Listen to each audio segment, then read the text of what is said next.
খুব সুন্দর স্বাদ।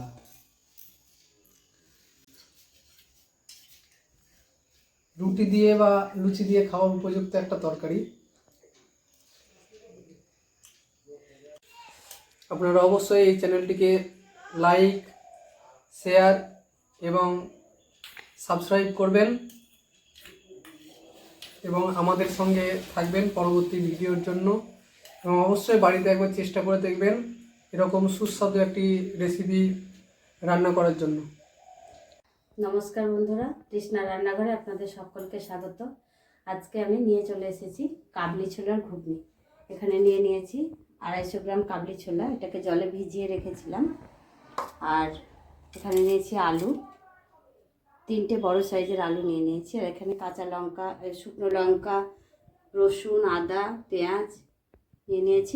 দেবো জিরে গুঁড়ো দিয়ে আপনাদের ঘুগনি বানিয়ে দেখাবো। তো এই পেঁয়াজগুলো প্রথমেই আমি পাতলা পাতলা করে কেটে নেব। একবার দেখিয়েছিলাম ঝরঝরে মেলার স্বাদের ঘুগনি, আজকে আমি বানিয়ে দেখাবো কাবলি ছোলার ঘুগনি। তো ভিডিওটি স্কিপ না করে প্রথম থেকে শেষ পর্যন্ত আপনারা দেখবেন। আর প্রত্যেক বন্ধুর কাছে আমার অনুরোধ রইল যে চ্যানেলটিতে সাবস্ক্রাইব করবেন, অবশ্যই যেন আপনারা আমার সঙ্গে থাকবেন। এখানে আদা, রসুন আর লঙ্কাটা একসাথে আমি মিক্সি বলে বেটে নেব।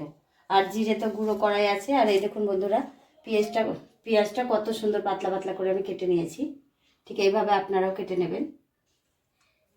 তো মশলাটা আমি বানাতে থাকি। বন্ধুরা, কড়াই তেল আমি দিয়ে দিয়েছি আর তেলটা প্রায় গরমও হয়ে এসছে। দেখুন এখানে 3 চামচ মতো তেল দিয়েছি। তো এবার আমি প্রথমেই আলুগুলোকে ভেজে নেব।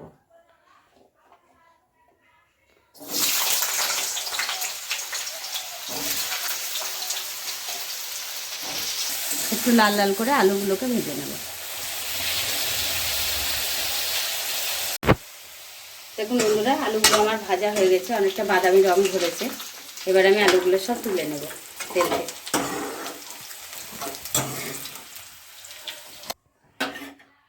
এই যে অবশিষ্ট তেল আলু ভাজা রয়েছে, তার মধ্যে আরও 1 চামচ মতো তেল আমি এখানে দিয়ে দিলাম।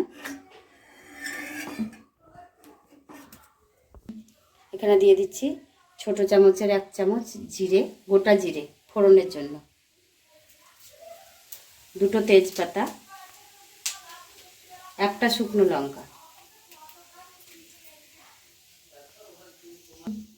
আর দেবো 1টা এলাচ, 2টো লবঙ্গ, 2 টুকরো দারচিনি ফোড়নে।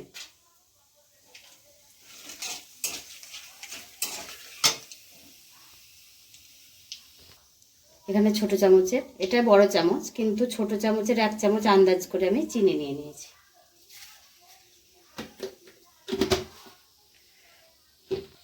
দিয়ে দিচ্ছি কুচিয়ে রাখা পেঁয়াজ কুচিগুলো। পেঁয়াজটা আমার ভাজা হয়ে এসছে। এবারে দিয়ে দেব মশলা বাটাটা বেটে রেখেছিলাম। এখানে ছোট চামচের 1 চামচ হলুদ গুঁড়ো, এখানে দিয়ে দিচ্ছি বড় চামচের 1 চামচ কাশ্মীরি লঙ্কার গুঁড়ো, অল্প একটুখানি মানে ছোট চামচের 1 চামচ মতো আন্দাজ করে মিট মশলা। এবারে এটাকে আমি কষতে থাকবো।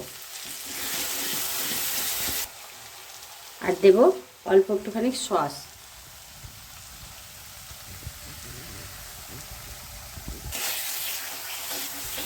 আমি এখানে সস ব্যবহার করলাম টমেটো সস, আপনারা চাইলে টমেটোও দিতে পারেন। এই দেখুন কালারটা কত সুন্দর হয়ে এসছে। এবারে এর মধ্যে আমি দিয়ে দেব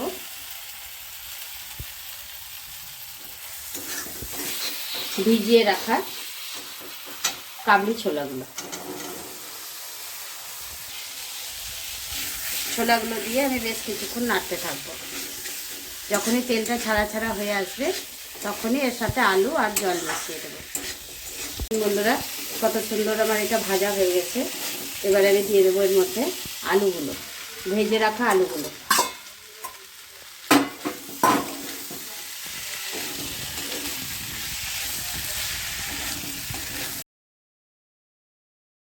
এখানে আমি কাবলি ছোলাতে আর আলুতে কষিয়ে নিয়ে তারপর একটু জল ঢেলে দিলাম, যে যেমন পরিমাণ ঝোল খাবেন সে সেরকম পরিমাণ জল দেবেন। আর এখানে একটু দিয়ে দিচ্ছি আমি লবণটা আগে যেহেতু দেওয়া হয়নি তাই জন্য লবণটা দিলাম এক্ষুনি।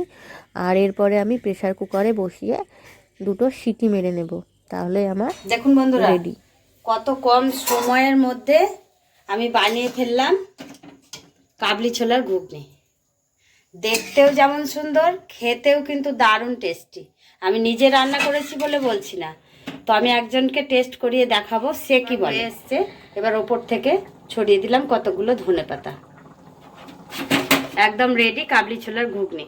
এবারে এটাকে আমি নামিয়ে ফেলবো।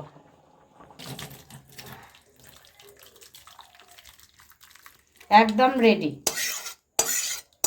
ধনেপাতা ছড়িয়ে দিলেই তৈরি হয়ে গেল রুটি, লুচি কিংবা পরোটার সাথে খাওয়ার জন্য কাবলি ছোলার টেস্টি ঘুগনি।